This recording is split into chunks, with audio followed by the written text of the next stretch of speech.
चलिए दोस्तों शुरू करते हैं आज की क्लास। क्वेश्चन में क्या दिया है, एक आयत की लंबाई को 25% बढ़ा दिया जाए लेकिन उसके क्षेत्रफल पर कोई प्रभाव न पड़े तो उसकी चौड़ाई पर क्या प्रभाव पड़ेगा। देखिए क्वेश्चन, देखिए दोस्तों, इस प्रकार के सवाल में क्या दिया होता है, लंबाई, क्षेत्रफल और चौड़ाई, इन तीनों का जिक्र होता है। मतलब लंबाई गुणा चौड़ाई बराबर एरिया के होता है।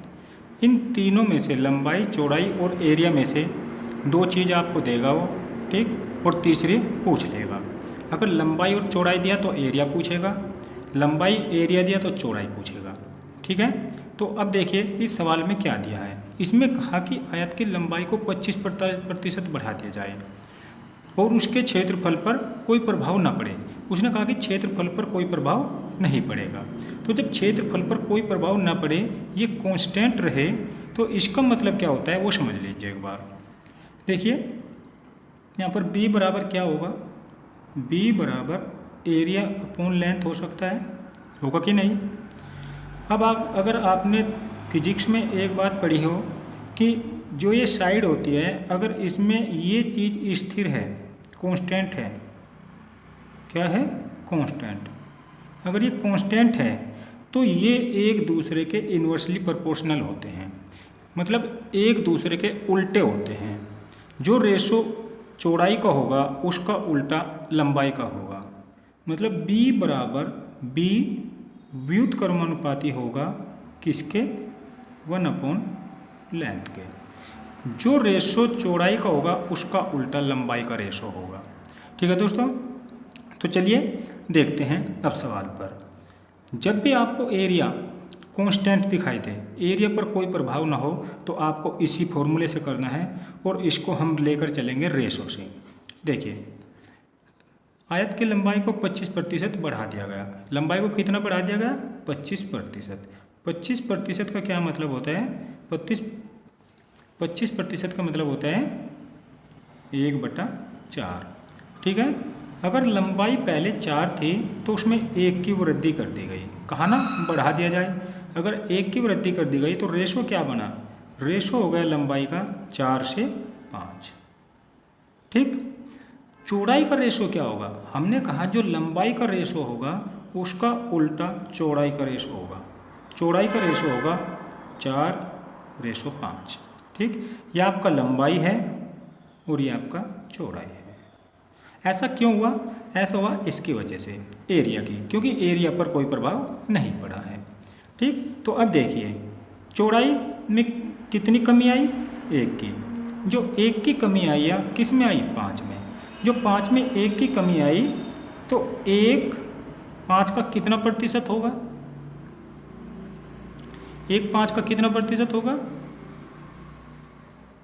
परसेंटेज अगर आपको याद है तो डायरेक्ट लिख दीजिए कि 20% होगा। अगर याद नहीं है तो आप निकाल लीजिए 100% की गुणा करके, ठीक है। कितना होगा, 5 दूनी 10, 20%। देखिए यहाँ पर 5 से कितना हुआ, 4, चौड़ाई 5 से कितनी हो गई, 4। इसका मतलब 20% की कमी आई, ठीक है।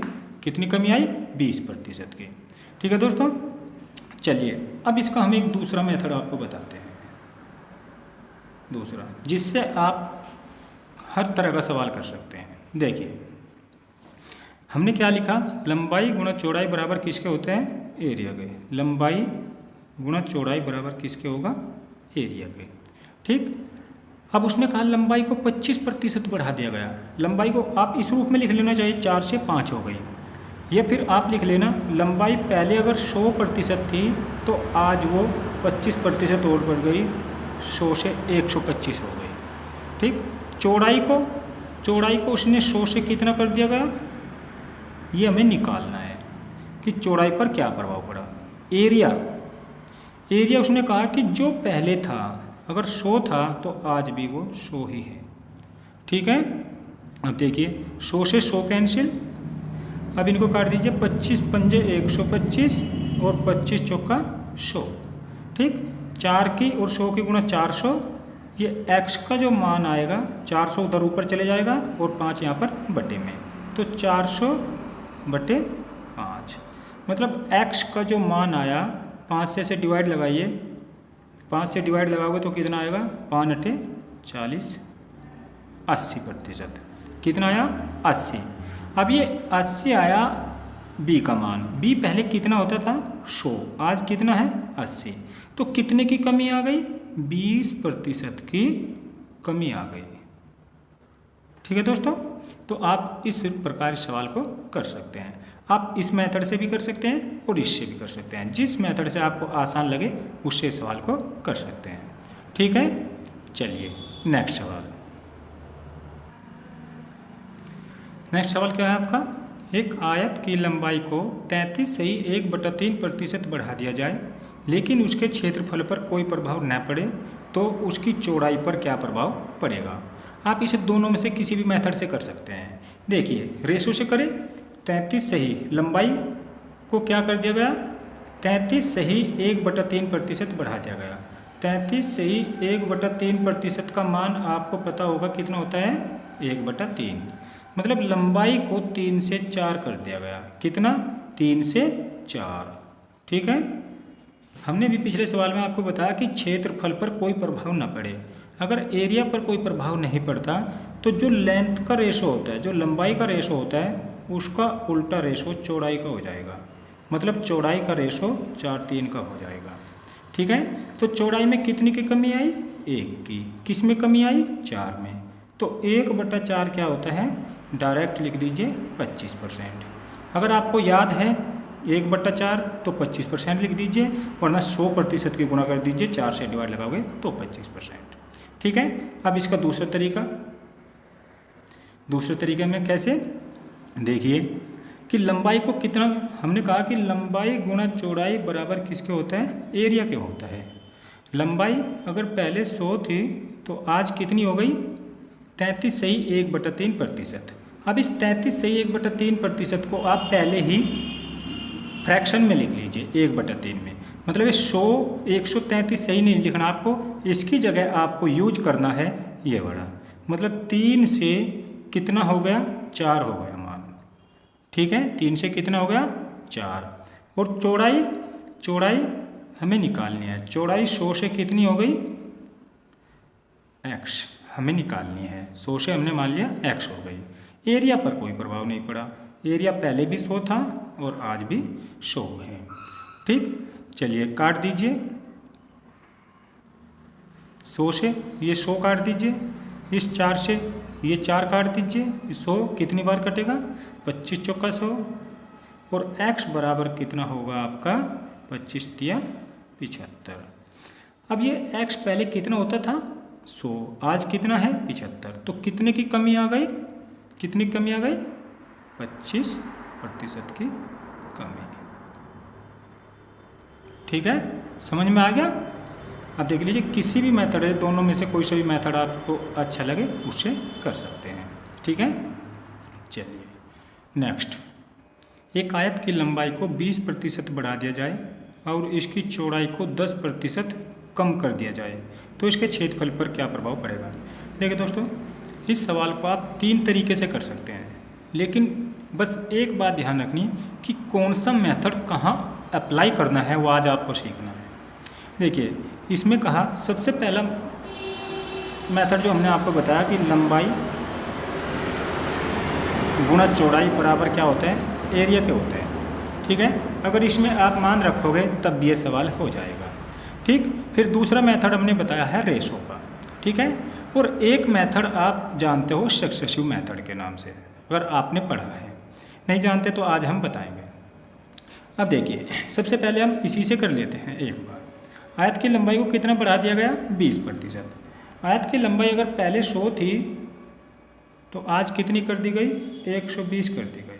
चौड़ाई को 10% कम कर दिया गया, चौड़ाई को 100 से 90 कर दिया गया। एरिया पर क्या प्रभाव पड़ेगा, एरिया 100 से कितना हो गया ये जानना है। ठीक, 100 से 100 कैंसिल और ये 2 0 भी 100 से कैंसिल, 12 निम्मा 108।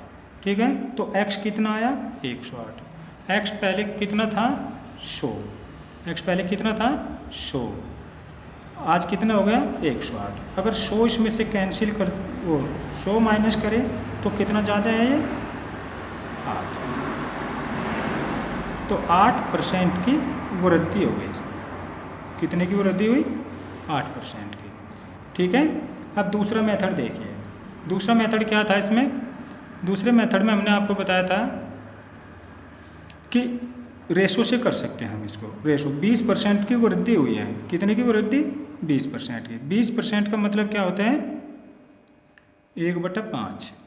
10% की कमी। 10% की कमी का मतलब 10% का मतलब 1/10। तो यहाँ पर देखिए 5 से कितने हो गया है? 6 बढ़ा दिया गया ना। 5 से लंबाई कितनी हो गई? 6। चौड़ाई कितनी हो गई? ये कमी हुई है तो 10 में 1 की कमी कितनी हो गई? 9। ये चौड़ाई है। एरिया जब हम निकालते हैं तो एरिया का फॉर्मूला होता है लंबाई गुणा चौड़ाई। हमने आपको ये भी बताया है कि भाई अगर इनमें से कोई सा आपस में कटता है तो काट दो। 2 पंजे 10 और 2 तिया 6। इनकी गुणा लिख दीजिए। 5 पंजे 25। क्योंकि एरिया क्या होता है? लंबाई गुणा चौड़ाई। मतलब पहली लंबाई गुणा पहली चौड़ाई। तो पहला एरिया कितना था? 25। बाद की लंबाई गुणा बाद की चौड़ाई। बाद का एरिया कितना? 3 9 27। तो अगर एरिया देखा, एरिया में कितने की वृद्धि हुई? 2 की। कितने की वृद्धि हुई? 2 की। कितने में? 25 में। तो 2/25 क्या होगा? 1/25 4% होता है तो 2/25 8%।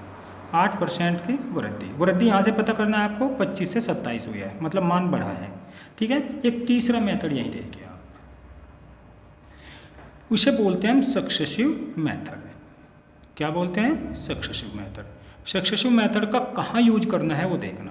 सक्सेसिव मेथड हमेशा वहीं पर यूज करना जब दो संख्याओं की प्रोडक्ट तीसरी संख्या के बराबर है और उस तीसरी संख्या का ही मान वो जानना चाह रहे हैं। मतलब जहाँ पर क्षेत्रफल ये साइड के बराबर में जो होगा, जब ये क्षेत्र ये पूछ रहा है वो तभी आप इस मेथड का यूज करेंगे। ठीक है। देखिए वो इसमें डायरेक्ट मान निकल कर आएगा। 20% बढ़ा दिया गया। फॉर्मूला और लिख देता हूँ मैं आपको। x + y ± xy अपॉन 100 और कोष्ठ बाहर %। प्लस माइनस का मतलब भी समझ लीजिए आप। अगर इन दोनों में से कोई भी एक मान माइनस का है तो माइनस आएगा। अगर ये दोनों प्लस के हैं तो प्लस, अगर दोनों माइनस भी है तब भी प्लस ही आएगा। क्योंकि मान क्या होता है? यहाँ देखिए प्लस प्लस तो भी प्लस आएगा। ठीक। माइनस माइनस तो भी प्लस आएगा। और भाई इन दोनों में से अगर एक माइनस हुआ तो माइनस और तो भी माइनस। ठीक है। अब यहाँ देखिए 20% बढ़ा दिया गया। 20 लिख लीजिए, प्लस का है। 10% कम कर दिया गया, माइनस का 10 लिख लीजिए। अब यहाँ क्या आएगा? माइनस। दोनों में से एक साइन माइनस, क्योंकि अगर इन दोनों में एक माइनस का है तो माइनस ही आएगा। 20 गुणा 10 बटा में 100। और ये डायरेक्ट % का मान निकल कर आता है। 2 0 से 2 0 कैंसिल। 20 में से 10 गया 10 और 2 एकम 2। ये भी 10 में से 2 गया 10 माइनस 2%। इसका मतलब 8%। अब प्लस का आया तो वृद्धि और माइनस का आएगा तो कमी। तो यहाँ पर भी क्या हुई है? वृद्धि। देखिए आप इस मेथड से करोगे तब भी आएगा, इस मेथड से करोगे तब भी आएगा, इस मेथड से करोगे तब भी आंसर वही आएगा। बस एक बात का ध्यान रखना कि अगर ये मान दोनों बिल्कुल इंटीजर नंबर के रूप में हैं, पूर्ण संख्याएं हैं, या ये समझ लीजिए कि सिंपल संख्याएं हैं 10 15 20 30 40 50, उस रूप में अगर संख्याएं हैं 2 4 6 8 तो आप सक्सेसिव मेथड का यूज करें। लेकिन अगर ये संख्याएं कोई भी संख्याएं फ्रैक्शन में है या पॉइंट में है तो आप इस मेथड का यूज मत करें। इन दोनों मेथड का ही यूज, किसी एक मेथड का यूज कर लेना। ठीक है। चलिए नेक्स्ट सवाल।